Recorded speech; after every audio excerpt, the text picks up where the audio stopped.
Typhoon Haiyan has been called one of the strongest typhoons to hit land. It has ripped through the Philippines, wiped away buildings and leveled seasides, and now it's headed for Vietnam.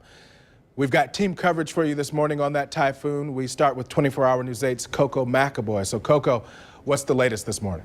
Mark, this is a powerful storm. I've been checking the wires all morning to keep track of this typhoon. We're getting word that more than 100 people have been killed and many more injured by this storm. Take a look at this video. It shows the crew of a barge swamped by the massive typhoon. You can see the winds are so strong that trees and telephone lines are being knocked over. The crew of about 15 people were rescued as they floated in the water. The storm forced more than 1 million people to evacuate from coastal towns and cities.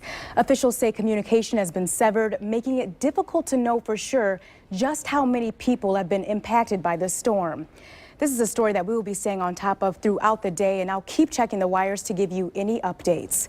Live in studio, I'm Coco McAvoy, 24-hour News 8. Wow, Coco, thank you. Just some devastating images there that we just saw. Let's bring in Storm Teammate meteorologist Matt Kirkwood. And Matt, I understand you've been tracking the storm. Looks pretty ominous from the satellite view you've got. Yeah, right there. It still does, and it's lost some of its intensity. I mean, it was at one point the world's largest vacuum cleaner with, 190-mile-an-hour sustained winds. Incredible considering the strongest hurricane in at least our modern times, Camille, that moved into southern Mississippi, had 190-mile-an-hour sustained winds. This had 195 at one point with wind gusts to 230. Here's the latest on it.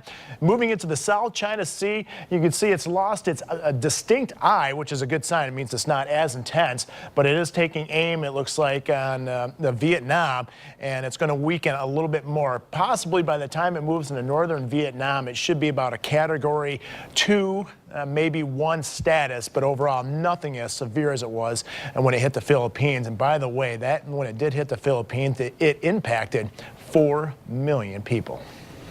Wow, Matt, thanks so much. And of course, we'll be keeping an eye on that throughout the newscast, and we'll bring more updates when they come in. Sure. All right, thanks so much.